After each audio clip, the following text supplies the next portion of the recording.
A hospital is supposed to be a place of safety. A nurse's touch is meant to heal. But in one horrific moment, a nurse's hand delivered not comfort, but a stunning act of violence against a black mother holding her sick child. The nurse saw a woman she could belittle without consequence, an easy target for her cruelty. She had no idea she had just made a career-ending mistake, one that would not only cost her a job, but would unravel the lives of every staff member who stood by and did nothing. Her name was Evelyn Reed, and at that moment she wasn't a CEO or a philanthropist. She was just a mother. In the cold, sterile chaos of the emergency room waiting area, she held her 1-year-old son, Leo, his small body burning with a fever she couldn't break. She wore simple clothes, a plain t-shirt and jeans, wanting no special attention, only the care her child desperately needed. No one in that bustling room knew that Evelyn had recently, and quietly, acquired the entire hospital network. She had come to this specific location anonymously, wanting to see the unfiltered reality of patient care, to understand the system she now owned from the ground up. But from the triage desk, a pair of tired, judgmental eyes had already sized her up. The lead nurse, a woman with a perpetually stern expression, saw only what she wanted to see: a young black mother, probably alone, probably without good insurance. Every time Evelyn approached the desk for an update, the nurse's responses became shorter, her sighs louder. There was a dismissive wave of the hand, a refusal to make eye contact, small, sharp cuts of disrespect. Evelyn felt the familiar sting of being judged, of being deemed a nuisance before she had even been heard. She held her son tighter, trying to focus only on his labored breathing, but a cold dread began to creep in. She was in her own hospital, and she was being made to feel invisible. An hour bled into 2. The waiting room, a revolving door of coughs and injuries, seemed to swallow Evelyn and her son whole. Leo's feverish cries grew weaker, his body limp in her arms. Each time Evelyn approached the triage desk, the lead, Nurse Brenda, would hold up a single, dismissive finger without even looking up from her paperwork. She was a gatekeeper, and she had decided Evelyn was not worthy of passing through. The message was clear and suffocating. Wait your turn, even. If your turn never comes. Other nurses bustled by, their gazes sliding past Evelyn as if she were a piece of furniture. Their complicity was a silent chorus, reinforcing Brenda's authority. Panic began to coil in Evelyn's gut. This was no longer about disrespect. It was about her son's life. With a surge of maternal desperation, she walked directly to the desk one last time. She didn't speak, but her eyes pleaded for help, her presence an undeniable demand for action. Brenda finally looked up, her face a mask of pure annoyance. She saw Evelyn's insistence not as a mother's fear, but as an affront. She stood up, her posture radiating aggression, and moved from behind the desk to tower over the seated mother. The nurse's voice was a low, venomous hiss, her words lost to the room's noise, but her intent was crystal clear in the sneer that twisted her lips. She gestured toward the packed waiting room, as if scolding a child for cutting in line. Leo, sensing the hostility aimed at his mother, let out a sharp, frightened wail. And that's when it happened. In a flash of shocking cruelty, Brenda's hand shot out. It wasn't a push or a shove. It was a slap, a sharp, cracking sound that echoed in the sudden, deadened silence of the waiting room. The blow landed on Evelyn's cheek, the force of it snapping her head to the side. For a split second, the only thing that mattered was protecting her child from the jolt. Every eye in the room was on them. The other nurses froze. The security guard near the door looked down at his shoes.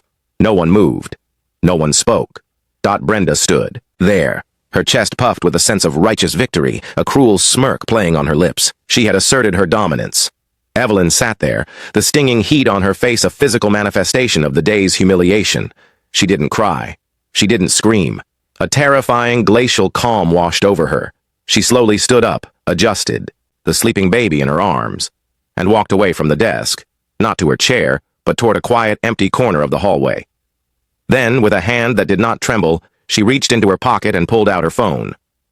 She scrolled past husband, past pediatrician. She stopped on one name, David Harrison, chief of operations for the entire hospital network. The call lasted less than 30 seconds. Her voice was level, almost unnervingly calm. There was no anger, no tears, only a series of quiet, unbreakable commands. First, the best pediatric specialist in the building was to meet her in the ER immediately. Second, the emergency room was to be put on a soft lockdown. No staff were to leave their posts. Third, the heads of HR and hospital security were to come to her, Not to an office, to her. Right now, Dot.